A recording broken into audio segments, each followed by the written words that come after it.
पार्वती जी से कहा चलो मैं आपको अपने भक्त के दर्शन कराता हूं। बोले चलो प्रभु।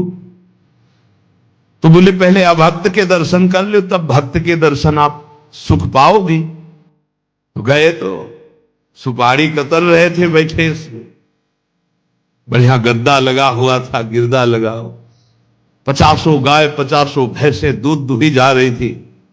प्रातःकालीन का समय था। संत वेश में गए तो कहा भगत जी 100 ग्राम दूध दे दो, शालिग्राम भगवान को स्नान कराना है। चल दिया सुबह से, और क्या क्या बोलना।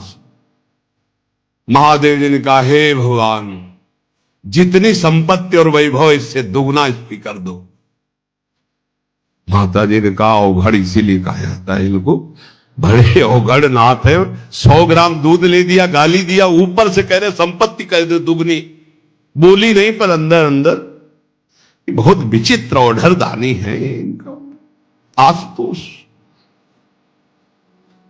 बोले चलो भगत के दर्शन। बोले अभक्त तो ऐसा था कि अगर आप साथ ना होते तो इसको भस्म ही कर देती हम, क्योंकि अंबा तो शक्ति है। आपका अपमान, अभक्त ऐसे ही होते हैं, मैं नाराज नहीं हूं ना। भक्त के पास गए, एक झोपड़ी फूस की, एक गाय, और उसी फूस की झोपड़ी में माए उसकी मैया रहती थी। गए, जो देखा संत तो साष्टांग दंडवत किया, आओ बैठो बैठाला। 100-200 ग्राम गाय का दूध होगा, वो बढ़िया पान करने को ले दिया। प्रभु थोड़ी देर भगवत चर्चा हुई। भगवान शिव ने कहा अच्छा भाई चलते हैं, हम तो विचरण करते रहते हैं। बोले संत भगवान कभी पुनः कृपा करके आना।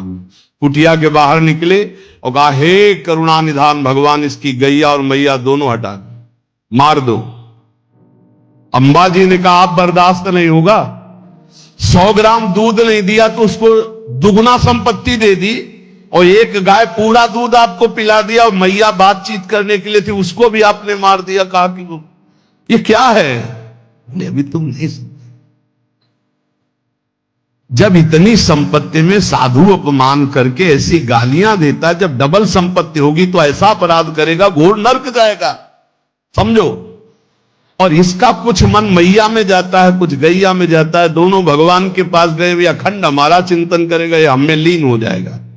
माता जी का ये बात तो सही। तो बोले जिस पर मैं कृपा करता हूं, इस माया प्रपंच से उसे अपने स्वरूप में स्थित करता हूं।